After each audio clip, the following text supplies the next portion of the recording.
আসসালামু আলাইকুম ভিউয়ার্স, রেহেনার রান্নাঘরে আপনাদেরকে স্বাগতম। আশা করি দেশ ও প্রবাসে যায় যেখানে আছেন আল্লাহর রহমতে ভালো আছেন, সুস্থ আছেন। আজকে আমি আবার একটা দারুণ মজার রেসিপি নিয়ে চলে এসেছি। আজকে আমি মুরগির মাংস দিয়ে ফুলকপি রান্না করে দেখাবো। এটা আপনার ব্রয়লার মুরগি বা ফার্মের চিকেন। মাংসগুলোকে আমি কেটে ধুয়ে পরিষ্কার করে একটা ছাকনাতে রেখে আমি পানিটা ঝরিয়ে নিয়েছি। মাংসগুলোকে আমি রেগুলার কাট করে কেটে নিয়েছি, আপনারা চাইলে এর থেকে বড় করতে পারেন। মাংসগুলো আমি চামড়া সহ নিয়েছি, আপনারা চাইলে চামড়া ফেলে দিতে পারেন। এখানে আপনার 1 কেজি ব্রয়লার মুরগি বা ফার্মের চিকেন আছে। তাহলে চলুন কথা না বাড়িয়ে কিচেনে যাওয়া যাক। চুলায় আমি কড়াই বসিয়ে দিয়েছি, গ্যাসটা আমি অন করে দিয়েছি। এবার আমি দিয়ে দেবো তেল। এখানে আমি দিয়ে দেবো রেগুলার তেল, সয়াবিন তেল।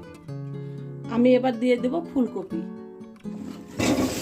ফুলকপিগুলোতে আমি অল্প করে লবণ, অল্প করে হলুদের গুঁড়া দিয়ে দিলাম। এবার ফুলকপিগুলোকে আমি 5 মিনিট আমি ভালো করে ভেজে নিব। ফুলকপিটা ভালো করে 5 মিনিট ভেজে নিতে হবে। ফুলকপির একটা যে গন্ধ আছে তাহলে সেটা চলে যাবে। ফুলকপিটাকে আমি 5 মিনিট ভালো করে ভেজে নিয়েছি। এর থেকে বেশি ভাজতে গেলে আপনার ফুলকপিটা পুড়ে যাবে, কালারটা নষ্ট হয়ে যাবে। আমি এবার ফুলকপিগুলোকে উঠিয়ে নেব। ফুলকপিগুলা আমি ভেজে উঠিয়ে নিয়েছি। আবার আমি দিয়ে দেবো রেগুলার তেল, সয়াবিন তেল। এখানে আমি 1 কাপ তেল দিয়ে দিলাম। তেলটা আমি দিয়ে দিয়েছি, গ্যাসটা আমি অন করে দিয়েছি। এবার আমি দিয়ে দেবো গরম মশলা। এখানে আছে 7-8টা গোলমরিচ, 4টা সাদা এলাচ, 2 টুকরা দারুচিনি, 4টা লং, একটা তেজপাতাকে আমি অর্ধেক করে ছেড়ে নিয়েছি। আমি গরম মশলাগুলো দিয়ে দিলাম। গরম মশলার ফোড়ন উঠে গেছে। আমি এবার দিয়ে দেবো পেঁয়াজ কুচি। এখানে আমি 1 কাপ পেঁয়াজ কুচি দিয়ে দিলাম। এবার পেঁয়াজটাকে আমি ব্রাউন কালার করে ভেজে নেব। পেঁয়াজটা আমার ব্রাউন কালার হয়ে গেছে। এবার আমি দিয়ে দেব আদা বাটা 1 চামচ। আমি দিয়ে দেব রসুন বাটা 1 চামচ। এবার আদা রসুনটাকে আমি 20 থেকে 25 সেকেন্ড ভেজে নেব। আদা রসুনের একটা যে কাঁচা গন্ধ আছে তাহলে সেটা চলে যাবে। আদা রসুনটাকে আমি 20 থেকে 25 সেকেন্ড ভেজে নিয়েছি। এবার আমি দিয়ে দেব গুঁড়া মশলা। এখানে আছে ধনিয়ার গুঁড়া 1 চামচ, হলুদের গুঁড়া 1/2 চামচ, লবণ স্বাদ অনুযায়ী, মরিচের গুঁড়া 1 চামচ। আমি গুঁড়া মশলাগুলো দিয়ে দিলাম। এবার আমি দিয়ে দেবো অল্প করে পানি, গুঁড়া মশলাগুলো যেন পুড়ে না যায়। এবার গুঁড়া মশলাটাকে আমি 2 থেকে 3 মিনিট ভালো করে কষিয়ে নিব। গুঁড়া মশলাটাকে আমি 2 থেকে 3 মিনিট ভালো করে কষিয়ে নিয়ে আমি ফিরে আসছি। গুঁড়া মশলাটাকে আমি 2 থেকে 3 মিনিট কষিয়ে নিয়েছি। এবার আমি দিয়ে দিলাম মাংস। মাংসটাকে আমি হাই হিটে 5 মিনিট কষে নিয়ে আমি ফিরে আসছি। মাংসটাকে আমি ভালো করে হাই হিটে 5 মিনিট কষে নিয়েছি। এবার আমি এখানে দিয়ে দেবো একটা বড় সাইজের টমেটো। এবার আমি আবারও ভালো করে নেড়ে চেড়ে দেব। এবার আমি ঢাকনা দিয়ে ঢেকে চুলার আগুনটা মিডিয়াম টু লো করে দিয়ে আবার আমি 5 মিনিট ভালো করে কষিয়ে নেব। 5 মিনিট কষিয়ে নিয়ে আমি ফিরে আসছি।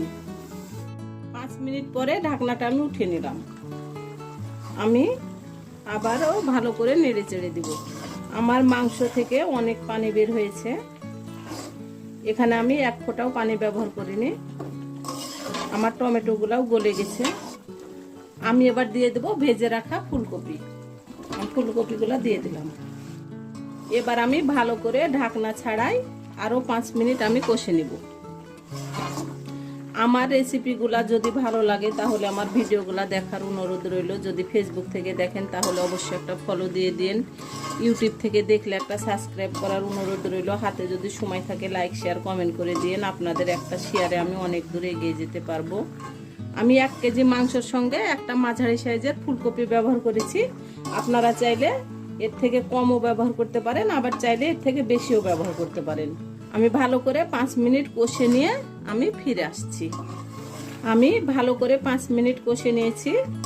এবার আমি দিয়ে দেব ঝোলের জন্য পানি।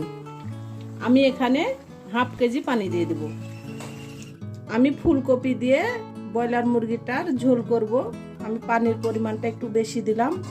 আপনারা যদি ঝোলটা কমিয়ে রাখতে চান তাহলে পানির পরিমাণটা অবশ্যই একটু কম ব্যবহার করবেন, আর যদি ঝোলটা বেশি রাখতে চান তাহলে পানির পরিমাণটা একটু বেশি ব্যবহার করবেন। আমি এবার ঢাকনা দিয়ে ঢেকে আরও 20 মিনিট রান্না করে নেব। 20 মিনিট পরে আমি ফিরে আসছি। 20 মিনিটের মধ্যে আমি ঢাকনাটা তুলে 2-1 নেড়ে চেড়ে দেব। 10 মিনিট পরে আমি একবার ঢাকনাটা উঠিয়ে নেব। আমি এখানে দিয়ে দিব ভাজা জিরার গুঁড়া 1 চামচ। আমি দিয়ে দিব 4টা কাঁচামরিচ, এটাতে ঝাল হবে না, এটা একটা ফ্লেভার সুন্দর করবে। আমি আবারও একটু ভালো করে নেড়ে চেড়ে দিব। আমার রান্নাটা প্রায় হয়ে এসেছে, আমি আর কিছুক্ষণ রান্না করে আমি একেবারে ফিরে আসব। আমি ঢাকনা দিয়ে ঢেকে দিলাম। আমি এবার ঢাকনাটা উঠিয়ে নিলাম। রান্নাটা আমার পুরোপুরি কমপ্লিট। আমি যেহেতু ঝোল রাখবো আমি এভাবেই নামিয়ে নিব। আমি এবার গ্যাসটা অফ করে দিলাম। আমি এবার উঠিয়ে নিয়ে আপনাদেরকে পরিবেশন করে দেখাচ্ছি। হয়ে গেছে আমার পরিবেশন করা। আশা করি আমার রেসিপিটা অবশ্যই ভালো লাগবে। যদি ভালো লাগে তাহলে আমার চ্যানেলটিতে লাইক কমেন্ট শেয়ার করতে ভুলবেন না। বেশি বেশি করে সাবস্ক্রাইব করার অনুরোধ রইল। তাহলে আজকের মতো এখানে বিদায়, আবার অন্য কোনো রেসিপি নিয়ে আসবো। সবাই ভালো থাকবেন। আল্লাহ হাফেজ।